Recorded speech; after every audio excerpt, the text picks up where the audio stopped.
अस्सलाम वालेकुम class. Today's our topic is about meiosis. अब क्लास जब भी हमारे पास सेक्सुअल रिप्रोडक्शन होती है तो उसमें मियोसिस होती है। हमेशा मियोसिस के नतीजे में हमारे पास स्पर्म्स बनेंगे या फिर एग बनते हैं, यानी कि हमारे पास गेमेट्स बनते हैं। और दोनों के अंदर जो नंबर ऑफ क्रोमोसोम्स होते हैं वो हमारे पास हाफ होते हैं, 23 होते हैं। जब दोनों आपस में कंबाइन होते हैं यानी कि फर्टिलाइजेशन से जब हमारे पास जाइगोट बनता है तब हमारे पास जो से हैं वो डिप्लॉयड नंबर ऑफ क्रोमोसोम बन जाते हैं, यानी कि 46।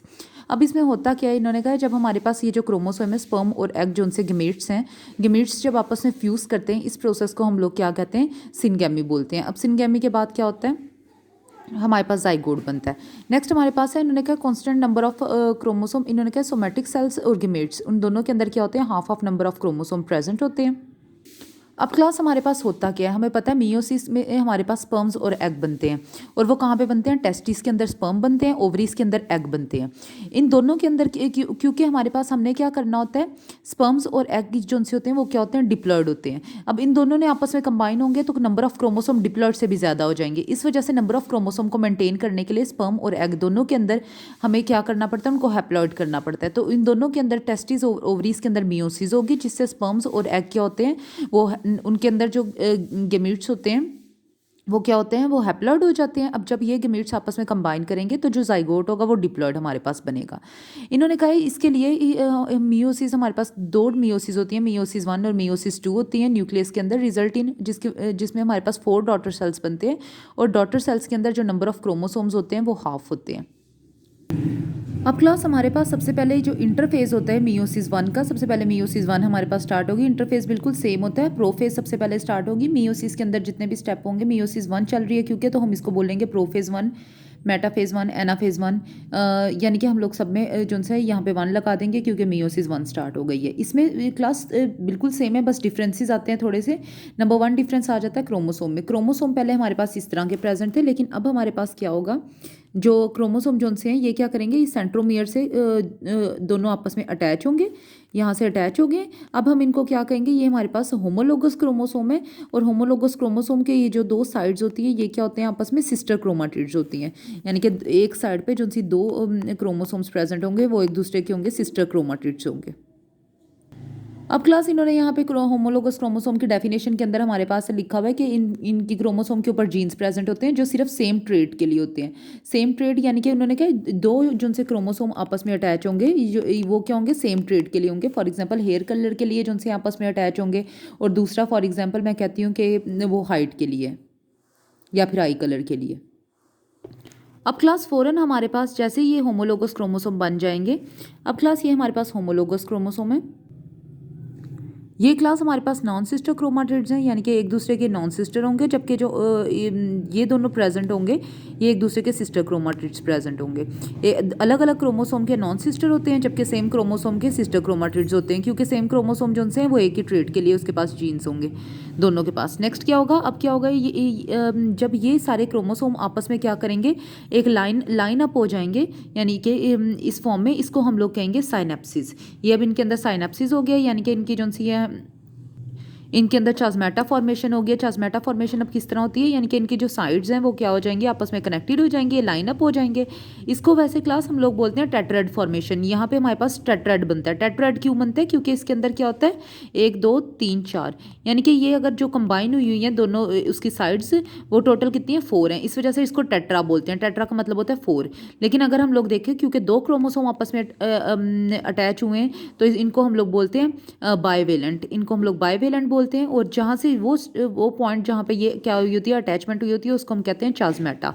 यहाँ पे इसको हम चाज़मेटा फॉर्मेशन भी बोलते हैं। और यहाँ पे इसको हम क्या कहेंगे, ये हमारे पास क्या है, साइनेप्सिस है। साइनेप्सिस के फौरन बाद प्रोफेज 1 के अंदर हमारे पास होता है क्रॉसिंग ओवर स्टार्ट हो जाता है। अब क्लास क्रॉसिंग ओवर के अंदर और हमारे पास साइनेप्सिस के अंदर क्या फ़र्क है, साइनेप्सिस के अंदर सिर्फ ये एक दूसरे के साथ अटैच होते हैं, जिसमें चाज़मेटा बनता है सिर्फ अटैचमेंट में।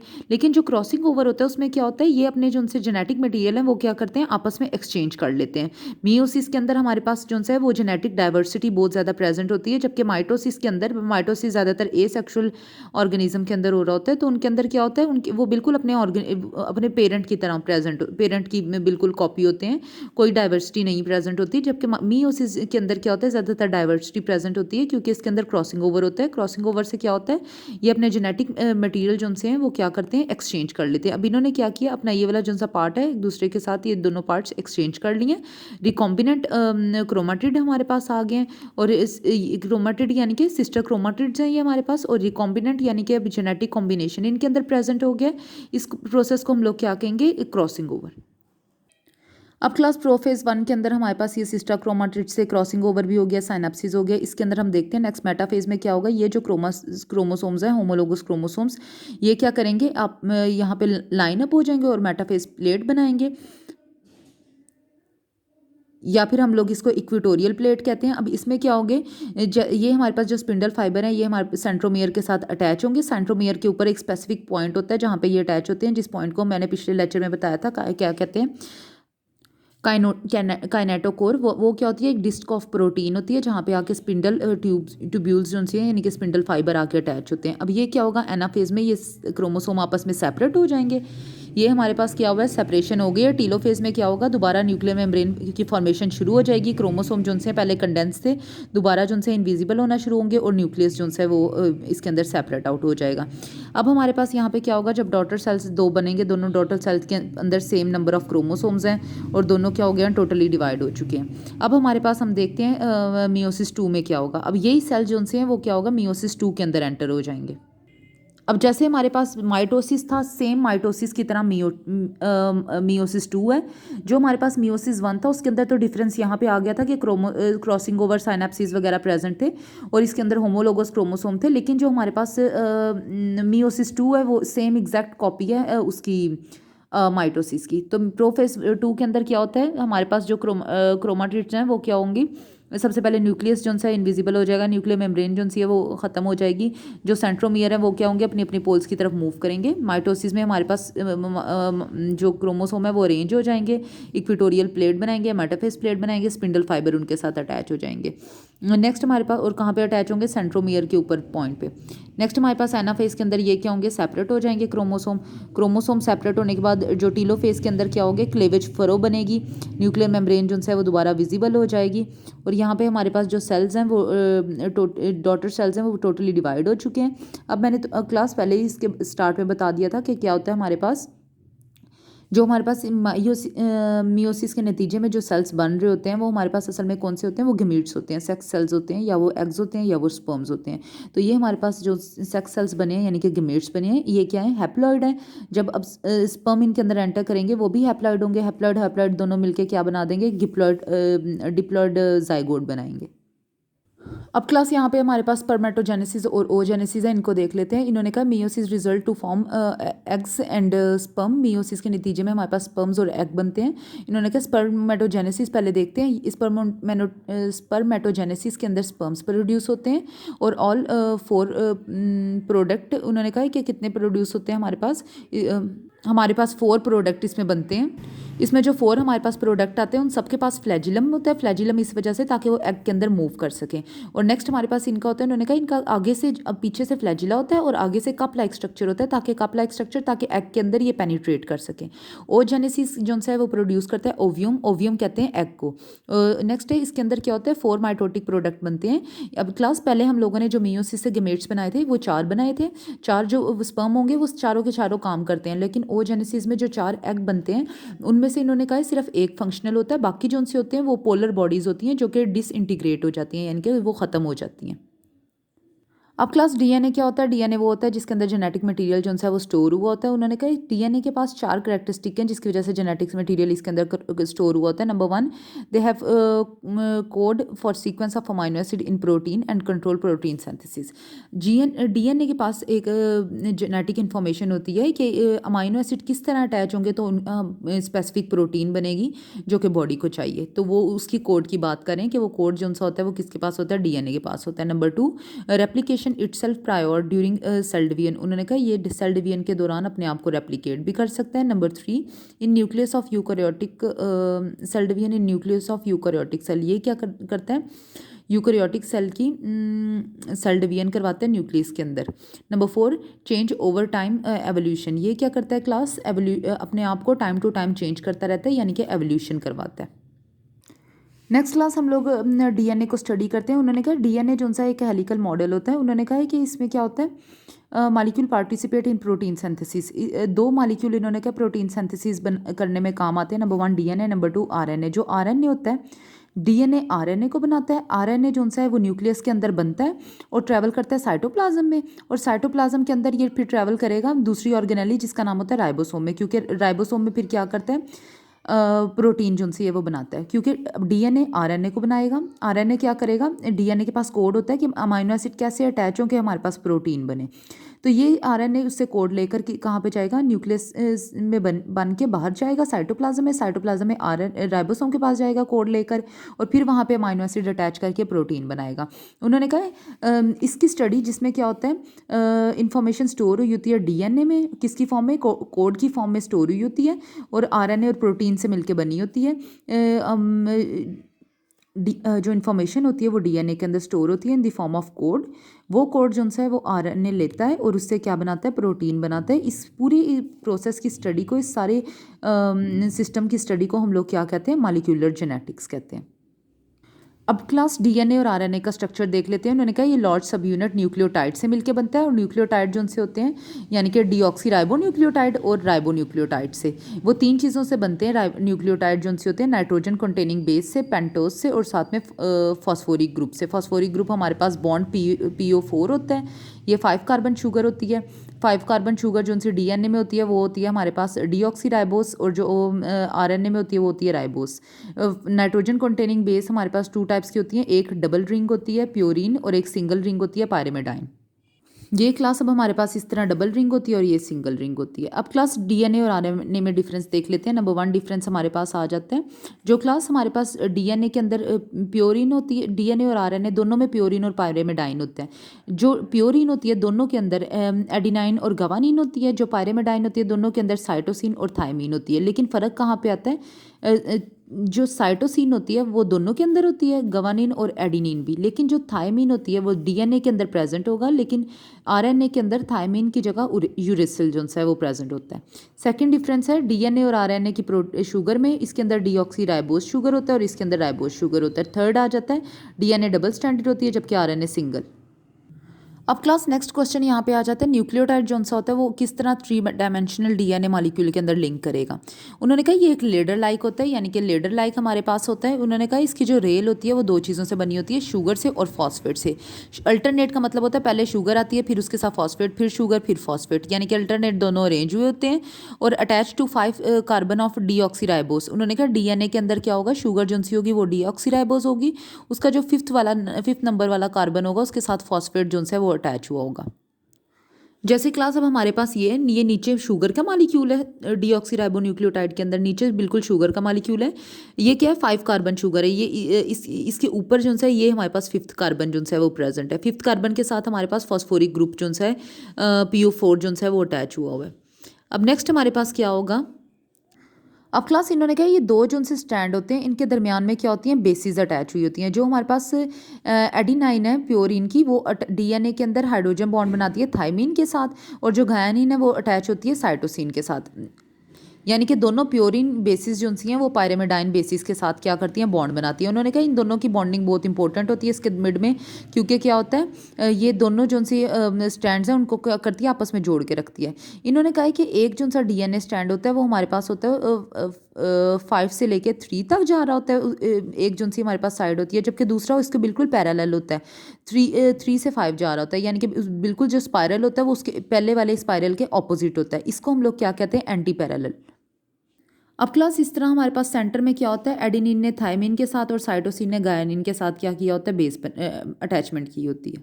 नेक्स्ट टॉपिक है क्लास डीएनए रेप्लिकेशन इन यूकारियोट्स। यूकारियोट्स के अंदर डीएनए रेप्लिकेट अपने आप को रेप्लिकेट किस तरह करता है। उन्होंने कहा जब भी डीएनए ने रेप्लिकेट करना होता है उसका एक स्टैंड एज अ टेम्पलेट काम कर रहा होता है। एज अ टेम्पलेट का मतलब होता है एक स्टैंड जो है क्लास वो क्या करता है, एक स्टैंड जो है वो सेपरेट आउट हो जाता है, यानी कि एक स्टैंड सेपरेट हो गया।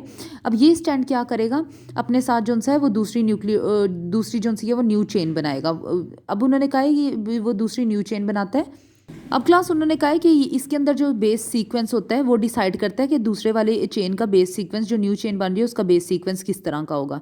इससे क्या होता है क्लास, जो जेनेटिक मटेरियल हमारा हमारे पेरेंट्स की तरफ से आ रहा होता है वो क्या रहता है, बॉडी के अंदर कंजर्व रहता है। यानी कि अगर फेस फीचर्स अगर कोई डिफरेंस भी डिफरेंस आता भी है तो फिर क्या होता है, जो पहले वाले हमारे पास जेनेटिक मटीरियल है उनकी वजह से क्या होता है, थोड़ी बहुत रिजेंबलेंस जो सी है वो प्रेजेंट रहती है। तो क्लास इससे क्या होता है, इन्होंने कहा first stand from the old DNA. ये क्या करता है, एक तो पहले एक स्टैंड जो है वो ओल्ड डीएनए का होता है, जबकि न्यू स्टैंड जो सा होता है वो बिल्कुल उसके ऑपोजिट बनता है। अब उन्होंने कहा जो एक स्टैंड होता है डीएनए से, जो ओल्ड डीएनए से आता है, वो क्या करता है, वो कंजर्व हो जाता है, यानी कि पहले वाला जेनेटिक मटेरियल को अपने अंदर कंजर्व रखता है। इस वजह से क्लास इसको हम कहते हैं सेमी कंजर्वेशन। सेमी कंजर्वेशन इस वजह से क्योंकि इसने टोटली जो सा है वो पहले वाला डीएनए फॉलो नहीं किया, बल्कि इसने क्या किया, हाफ जो सा है वो पहले वाला लिया और हाफ न्यू बनाया। इस वजह से सेमी कंजर्वेशन, यानी कि सेमी का मतलब होता है हाफ, इसने क्या किया, जेनेटिक मटेरियल कंजर्व किया। अब क्लास हमारे पास आ जाता है जीन्स इन एक्शन, यानी कि जीन्स जो हैं वो किस तरह काम करते हैं। उन्होंने कहा है sequence of base in DNA. Gene होता क्या है, डीएनए के ऊपर बेस का सीक्वेंस प्रेजेंट होता है, उसको हम लोग जीन कहते हैं। और इन्होंने कहा है कि इसके पास कोड्स की फॉर्म में ये जो जीन होते हैं ये असल में क्या होते हैं, मैं एक जीन शो करती हूँ। अब इनके पास क्या होती है, इनके पास इंफॉर्मेशन होती है कि अमाइनो एसिड किस तरह अटैच हो कि हमारे पास जो है वो डिफरेंट प्रोटीन बने। अब ये हमारे पास क्या है, अब क्लास जीन के पास जो सी है वो इन्फॉर्मेशन होती है कि एक पॉलीपेप्टाइड किस तरह बने, पॉलीपेप्टाइड यानी कि अमाइनो एसिड किस तरह अटैच हो कि पॉलीपेप्टाइड चेन बने। अब इन्होंने कहा ये इन्फॉर्मेशन जो सी है वो ट्रांसफर करता है न्यूक्लियस से साइटोप्लाज्म में राइबोसोम्स को, और ट्रांसफर किससे करते हैं, मैसेंजर आरएनए से, और राइबोसोम में प्रोटीन सिंथेसिस होती है। अब क्लास ये दो जो से प्रोसेसेस हैं। अब क्लास न्यूक्लियस के अंदर डीएनए होता है, डीएनए के पास क्या इन्फॉर्मेशन है, ये मैसेंजर आरएनए क्या करेगा, इस इन्फॉर्मेशन को लेकर साइटोप्लाज्म में जाएगा, साइटोप्लाज्म में राइबोसोम है उसके पास जाएगा, और वो राइबोसोम क्या करेगा, अमाइनो एसिड को अरेंज करके प्रोटीन बनाएगा। अब क्लास इसमें हमारे पास क्या होता है, synthesis of RNA from DNA. जब डीएनए क्या करेगा, मैसेंजर आरएनए बनाएगा, उसको हम लोग ट्रांसक्रिप्शन बोलते हैं।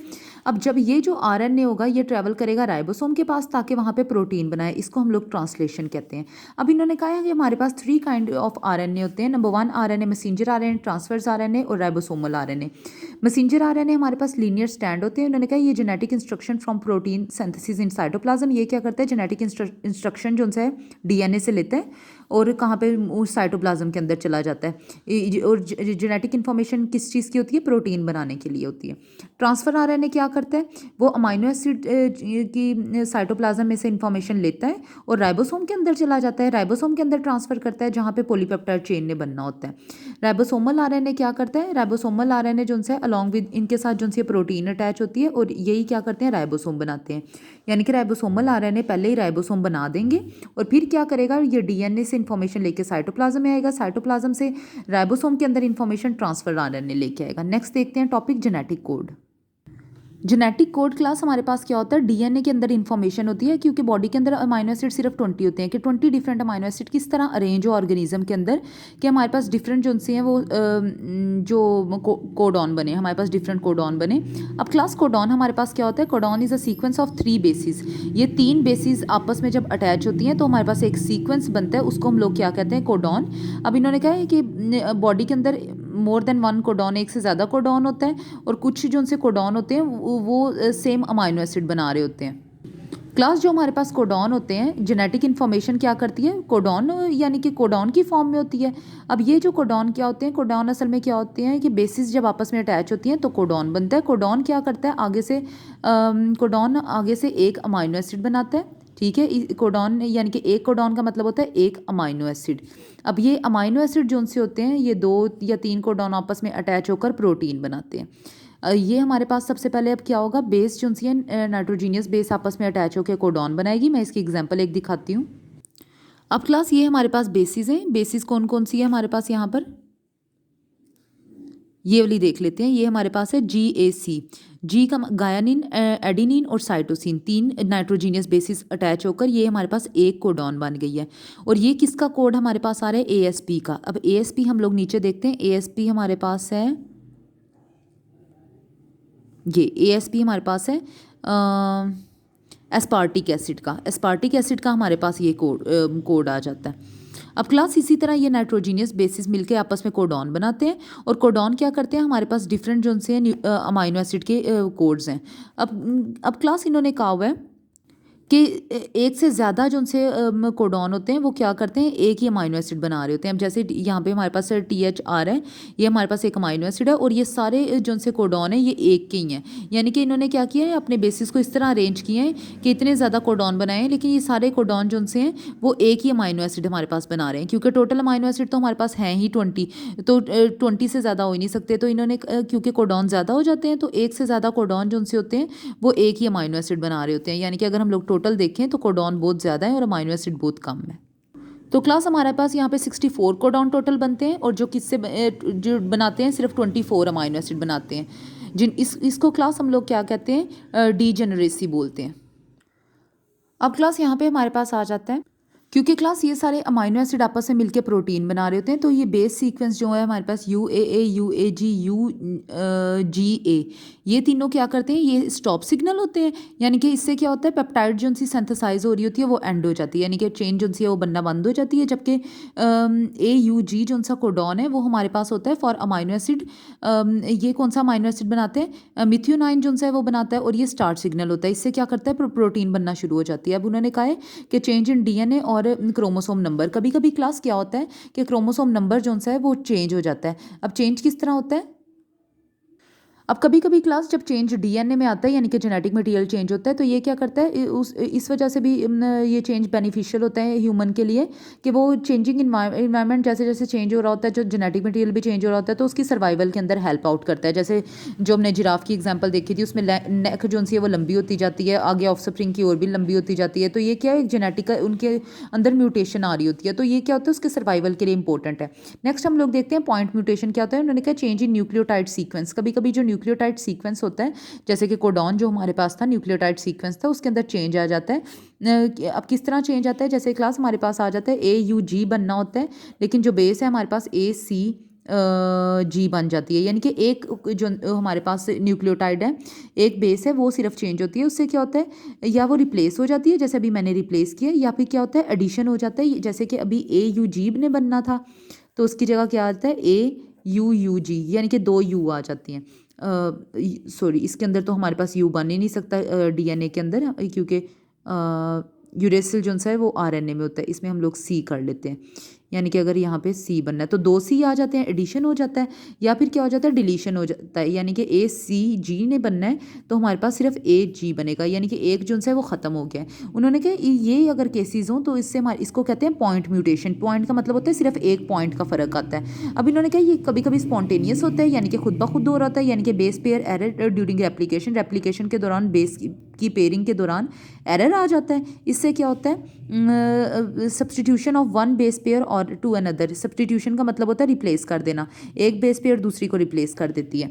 नंबर 2, या फिर इन्वायरमेंट की वजह से, जैसे कि इलेक्ट्रोमैग्नेटिक रेडिएशन अगर बॉडी में से गुजर रही है और उस वक्त क्या हो रहा है, जो बेसिस अटैच हो रही हैं, तो उससे भी क्या होता है, बेसिस के सीक्वेंस में चेंज आ जाता है। उन्होंने कहा ये म्यूटेशन कभी कभी बेनिफिशियल भी हो सकती है, फ़ायदेमंद भी हो सकती है, लेकिन ज़्यादातर इसके कॉन्सिक्वेंसेस जो उनसे होते हैं वो क्या होते हैं, बहुत ज़्यादा नेगेटिव आते हैं। नेगेटिव किस तरह आते हैं, उन्होंने कहा ये क्या करते हैं, जो स्ट्रक्चर प्रोटीन आगे बननी होती है इन बेसिस से, वो सारी की सारी डिस्टर्ब हो जाती है, जिसकी वजह से उन्होंने कहा, और वो जो प्रोटीन डिस्टर्ब होती है वो मिलियन ऑफ ईयर एवोल्यूशन के बाद हमारे पास वो प्रोटीन बनती है, जो कि सारी जिसका स्ट्रक्चर डिस्टर्ब हो जाता है, जिसकी वजह से ह्यूमंस के अंदर डिफरेंट डिजीज़ पैदा होती हैं।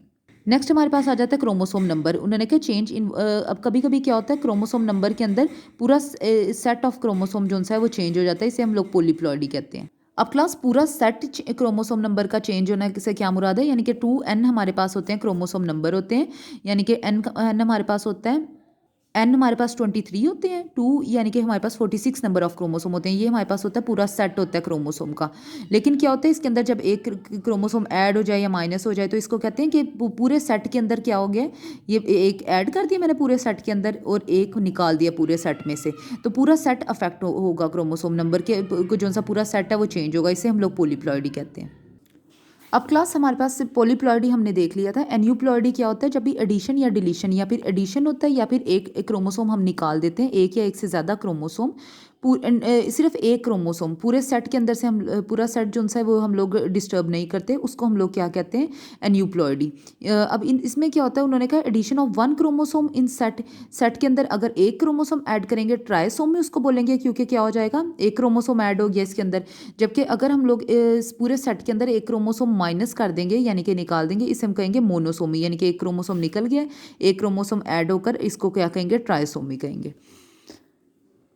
अब क्लास जब पूरा का पूरा सेट अफेक्ट होगा उसे पोलीप्लॉइडी बोलेंगे, जबकि एन्यूप्लॉइडी सिर्फ वन नंबर ऑफ क्रोमोसोम जो उनसे हमने चेंज करना है।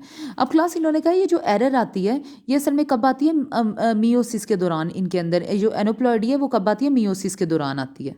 अब क्लास एक रीज़न ये आती है इसके अंदर कि मियोसिस 1 के अंदर इन्होंने कहा fail to chromosome fail to segregate का मतलब होता है सेपरेट होना। क्रोमोसोम क्या होते हैं, एक के अंदर ज़्यादा चले जाएंगे, एक के अंदर एक कम होगा। एक तो ये मसला आ जाएगा, ये ट्राइसोमी हो जाएगा, ये हमारे पास क्या हो जाएगा, मोनोसोमी हो जाएगा। दूसरा क्लास हमारे पास क्या आएगा, इन्होंने कहा chromatid fails to separate in meiosis 2। और क्लास यहाँ पे इसने बताया कि मियोसिस 2 के दौरान जब हमारे पास ये होमोलोगस क्रोमोसोम नहीं होते तो इसमें क्या होता है, तो में जो क्रोमाटिड सिस्टर क्रोमाटिड्स होते हैं ये प्रॉपरली जो उनसे हैं वो सेपरेट नहीं होते अपने अपने पोल्स की तरफ, जिसकी वजह से हमारे पास क्या आती है, एक सिचुएशन ट्राइसोमी बन जाती है और एक मोनोसोमी बन जाती है। उन्होंने कहा है इसमें क्या होता है, एक जो सा होता है वो क्रोमोसोम डिफिशियंट हो जाता है इलेक्ट्रॉन से, यानी कि एक के अंदर एक इलेक्ट्रॉन एक के अंदर क्या होता है, एक क्रोमोसोम कम हो जाता है, डिफिशियंट का मतलब होता है कमी हो जाती है, और एक के अंदर क्या हो जाता है, एक एक्स्ट्रा क्रोमोसोम आ जाता है, मोनोसोमिक और ट्राइसोमिक कंडीशन आ जाती है। उन्होंने कहा इससे क्या होता है, दो चीज़ें होती हैं, एक मेंटल रिटार्डेशन यानी कि मेंटली जो सा होता है वो एबनॉर्मल होता है, नंबर 2 स्टीरिलिटी हमारे पास क्या होता है, स्टीरिलिटी का क्लास मतलब हमारे पास होता है जैसे ये वुमेंस के अंदर होती है या मेल के अंदर होती है, दोनों के अंदर ये प्रेजेंट होती है ये डिजीज़, और इसमें क्या होता है वो जो फर्टिलिटी होती है उनकी वो ख़त्म हो जाती है, यानी कि वो फर्टाइल नहीं होते, ऑफस्प्रिंग नहीं प्रोड्यूस कर सकते। नेक्स्ट हमारे पास आ जाता है change in chromosome structure. Chromosome के स्ट्रक्चर के अंदर चेंजेस किस तरह आते हैं, उन्होंने कहा कभी कभी क्या होता है क्रोमोसोम ब्रेक हो जाते हैं, और ये जब क्रोमोसोम ब्रेक होते हैं तो इनके पीसीज जो उनसे क्रोमोसोम के होते हैं ये क्या होते हैं, या तो लॉस्ट हो जाते हैं या फिर क्या हो जाते हैं उसी के साथ उसी क्रोमोसोम के साथ आकर कहीं पे भी अटैच हो जाते हैं। इन्होंने कहा जब ये लॉस्ट होते हैं तो वो तो एक पोर्शन उसका चला जाता है क्रोमोसोम का, तो एक ये प्रॉब्लम हो जाती है। नंबर 2 क्या प्रॉब्लम होती है, जब ये आके दोबारा रीअटैच होते हैं तो कभी भी ओरिजिनल अपनी पोजीशन पे अटैच ही नहीं होते। अब क्लास इसके 3 रिजल्ट आएंगे। अगर तो क्रोमोसोम का जो पार्ट होगा have different sequence of gene, अगर यानी कि वो क्रोमोसोम का जो लॉस्ट वाला पार्ट होगा, ये फॉर एग्जांपल मैं कहती हूँ ये वाला पार्ट जो है वो लॉस्ट हो गया था, वो दोबारा आकर अटैच हो गया, यानी कि थोड़ा सा अटैच हो गया, साइड पे हो गया थोड़ा, इससे क्या होगा सीक्वेंस ऑफ जीन्स जो है वो टोटली चेंज हो जाएगा। नंबर 2 अगर क्लास जो सा एक फॉर एग्जाम्पल मैं कहती हूँ इस वाले क्रोमोसोम का ये वाला पार्ट जो है वो लॉस्ट हो गया, अब ये दूसरा क्रोमोसोम है वो उसने क्या किया, उस पर अटैच होने के बजाय दूसरे क्रोमोसोम के ऊपर आके अटैच हो गया, इससे क्या होगा मल्टीपल कॉपीज ऑफ जीन, ढेर सारी जो से जीन्स प्रेजेंट हो जाएंगे। नेक्स्ट है एक ही ऑर्गेनिज्म के अंदर। नेक्स्ट है मिसिंग जीन में अगर क्या होगा जैसे इसका ये पार्ट जो है वो तो इस पर अटैच हो गया, अब इसका जो सा बाकी पार्ट है वो तो है ही नहीं, तो इसमें क्या होगा मिसिंग जीन आ जाएगा। इन्होंने कहा ये तो क्या खुद स्पॉन्टेनियस खुद ब खुद होता है या फिर इन्वायरमेंटल फैक्टर की वजह से, जैसे हमारे पास कोई रेडिएशन वगैरह आ गई है या कोई केमिकल आ गया उसकी वजह से होता है। इन्होंने कहा इसका फैक्ट कभी कभी माइल्ड होता है यानी कि हल्का सा होता है, कभी कभी बहुत ज़्यादा स्वेयर भी होता है। ये डिपेंड करता है कि जो हम लोगों ने जो क्रोमोसोम का पार्ट डुप्लीकेट हो गया, डुप्लीकेट जैसे यहाँ पे एडिशनल अटैच हो गया या फिर लॉस्ट हो गया, जैसे यहाँ पे ख़त्म हो गया था लॉस्ट हो गया था, उन्होंने कहा है वो जेनेटिक मटेरियल जो है वो कितना इंपॉर्टेंट है, उसके अंदर जो जेनेटिक मटेरियल सेव है, प्रोटीन का सीक्वेंस सेव है, वो कितना इंपॉर्टेंट है बॉडी के लिए। नेक्स्ट हमारे पास स्टार्ट हो रहा है ट्रांसक्रिप्शन देख लेते हैं। उन्होंने कहा ट्रांसक्रिप्शन और जीन एक्सप्रेशन सबसे पहले देखते हैं। ट्रांसक्रिप्शन की पहले भी मैं डेफिनेशन इसी लेक्चर में बोल चुकी हूँ, हम लोग अब अगेन पूरा प्रोसेस देखेंगे। अब क्लास ट्रांसक्रिप्शन जो है वो जीन एक्सप्रेशन का एक पार्ट होता है। अब जीन एक्सप्रेशन क्या होता है हमारे पास, इन्होंने कहा है जब भी क्या होता है सिंथेसिस ऑफ फंक्शनल प्रोडक्ट, जब डीएनए क्या करता है डिफरेंट फंक्शनल प्रोडक्ट की सिंथेसिस करता है, ठीक है, उसको हम जीन एक्सप्रेशन कहते हैं। अब फंक्शनल प्रोडक्ट क्या होते हैं, जैसे क्लास डीएनए ने प्रोटीन बनानी होती है, डीएनए ने मैसेंजर आरएनए बनाना होता है, राइबोसोमल आरएनए बनाना होता है, ट्रांसफर्स आरएनए बनाना होता है, क्योंकि हमें पता है डीएनए मैसेंजर आरएनए बनाता है तभी तो आगे वो मैसेज लेके जाएगा डीएनए से जेनेटिक इन्फॉर्मेशन का। तो क्लास इस पूरे प्रोसेस को जिसमें ये क्या करता है, ये अपने डिफरेंट फंक्शनल प्रोडक्ट बना रहा होता है, इसको जीन एक्सप्रेशन कह रहे होते हैं। और क्लास जब ये क्या करता है, जब डीएनए मैसेंजर आरएनए बना रहा होता है तो इस प्रोसेस को हम लोग क्या कहते हैं, ट्रांसक्रिप्शन कहते हैं। इस वजह से मैंने बोला कि ट्रांसक्रिप्शन जो है वो जीन एक्सप्रेशन का एक पार्ट होता है। अब क्लास सेंट्रल डॉगमा होता है, सेंट्रल डॉगमा की डेफिनेशन आ गई, ये देख लेते हैं। उन्होंने कहा वो रास्ता, वो पाथवे जिससे क्या करता है, जिससे डीएनए जो सा होता है वो अपने डिफरेंट फंक्शनल प्रोडक्ट बना रहा होता है, इसको हम क्या कहते हैं, सेंट्रल डॉगमा। जैसे भी डीएनए जो है वो क्या करेगा, मैसेंजर आरएनए बनाएगा, उस प्रोसेस को हम ट्रांसक्रिप्शन कहते हैं, और उस रास्ते को जिसके जरिए ये बना रहा होगा इसको हम सेंट्रल डॉगमा कहेंगे। अब हम पूरा ट्रांसक्रिप्शन का प्रोसेस देख लेते हैं। इन्होंने कहा फॉर एग्जांपल जो डीएनए है हमारे पास, ये डीएनए है हमारे पास, डीएनए के पास क्या है, इन्फॉर्मेशन होती है, इसके अंदर स्टोरी होती है। वो क्या करेगा, इन्फॉर्मेशन को ट्रांसक्रिप्ट कराएगा मैसेंजर आरएनए। ये हमारे पास मैसेंजर आरएनए, वो मैसेंजर आरएनए बनाएगा। मैसेंजर आरएनए ट्रांसक्रिप्शन के जरिए उसने मैसेंजर आरएनए बनाया है, और अपना सारा जो जेनेटिक मटेरियल है वो मैसेंजर आरएनए को दे दिया in the form of genetic information जो सी है। मैसेंजर आरएनए ने क्या किया, उसको ट्रांसलेट करके उससे प्रोटीन बनाई है। इस प्रोसेस को हम लोग क्या कहते हैं, ट्रांसलेशन कहते हैं। तो इस सारे प्रोसेस को हम लोग क्या कहेंगे, ये सारा रास्ता क्या है, एक सेंट्रल डॉगमा है। अब क्लास उन्होंने कहा हम ट्रांसक्रिप्शन को स्टडी करने लगे हैं। ट्रांसक्रिप्शन से डीएनए क्या करता है, मैसेंजर आरएनए बनाता है, और इसके अंदर क्या होता है, एक एंजाइम यूज़ होता है, आरएनए पॉलीमरेज। अब उन्होंने कहा इसकी ट्रांसक्रिप्शन की 3 स्टेजेस होती हैं, इनिशिएशन, एलोंगेशन और टर्मिनेशन। अब क्लास हम सबसे पहले स्टडी करेंगे इनिशिएशन। इनिशिएशन में क्लास क्या होता है, इनिशिएशन में क्योंकि हमारे पास जो सा है वो स्टार्ट होता है सारा प्रोसेस। अब क्लास हमारे पास होगा क्या, ये हमारे पास जो एक डीएनए है, ठीक है, डीएनए के 2 स्टैंड हैं, वो दोनों ओपन है, ओपन नहीं है क्लास, तो ये क्लोज है। मैंने तुम लोगों को समझाने के लिए इस तरह लिखा है, वैसे ये दोनों स्टैंड इस तरह भी प्रेजेंट है, 5 और 3, और ये 3 और 5, यानी कि हमारे पास दोनों कंबाइन है। मैंने इस वजह से इसको ओपन लिखा है ताकि क्लास मैं तुम लोगों को इसका स्ट्रक्चर समझा सकूँ। क्लास डीएनए के स्ट्रक्चर के अंदर होता है, सबसे पहले प्रोमोटर रीजन होता है। 2 रीजन होते हैं हमारे पास, एक जीन जो से होते हैं, ये जीन है हमारे पास डीएनए के ऊपर, इसके 3 पार्ट्स होते हैं। नंबर 1 प्रोमोटर रीजन होता है, स्ट्रक्चर रीजन होता है, और टर्मिनेशन होता है। ये प्रोमोटर रीजन है, ये क्या करता है, अब प्रोमोटर रीजन देख लेते हैं। प्रोमोटर रीजन क्या करेगा, प्रोमोटर रीजन के आगे क्या होता है, स्ट्रक्चर रीजन होता है। इस वाले स्ट्रक्चर रीजन से क्या होता है, आरएनए ने बनना है, ठीक है। तो ये जो प्रोमोटर रीजन होता है ये क्या करता है, ये एंजाइम जो आता है जिसने आरएनए को बनाना होता है, ये एंजाइम को प्रमोट करता है कि स्ट्रक्चर रीजन आगे प्रेजेंट है, तुमने आगे मूव करके अटैच होना है। अब ये प्रोमोटर रीजन जो सा होता है, इसके अंदर कुछ सीक्वेंस प्रेजेंट होते हैं बेस के, TA, इसको हम लोग क्या कहते हैं, टाटा बॉक्स भी बोलते हैं। और अब उन्होंने कहा है कि यहाँ मैंने लिखा हुआ है 25 अपस्ट्रीम। 25 अपस्ट्रीम का मतलब होता है कि स्ट्रक्चर रीजन से अगर हम लोग 25 जो सी बेस पेयर हैं वो काउंट करें तो हमारे पास प्रोमोटर रीजन आएगा। अब होगा क्या, इन्होंने कहा ये प्रोमोटर रीजन क्या करेगा, ये अब हमारे पास मैंने वापस क्लोज कर दिया है, क्योंकि प्रोमोटर रीजन और स्ट्रक्चर रीजन मैंने दोनों रीजन जो से थे वो ओपन करके एक दफ़ा समझा दिए। अब क्या होगा, ये जो प्रोटीन होगी यहाँ पे क्या होगा, अब यहाँ पे जो एंजाइम होगा जिसको इसने प्रोमोट करना है, वो एंजाइम आएगा यहाँ पे अटैच हो जाएगा, एंजाइम आके अटैच होगा। अब एंजाइम क्योंकि प्रोटीन से बने होते हैं, यानी कि प्रोटीन आके अटैच होगी। अब एंजाइम रीड करते जाएंगे इसको कि ये प्रोमोटर रीजन है, और आकर क्या होगा, ये सारे के सारे प्रोटीन यहाँ पे अटैच हो जाएंगे इस पॉइंट से। इन्होंने कहा इनवाइट मोर प्रोटीन एंड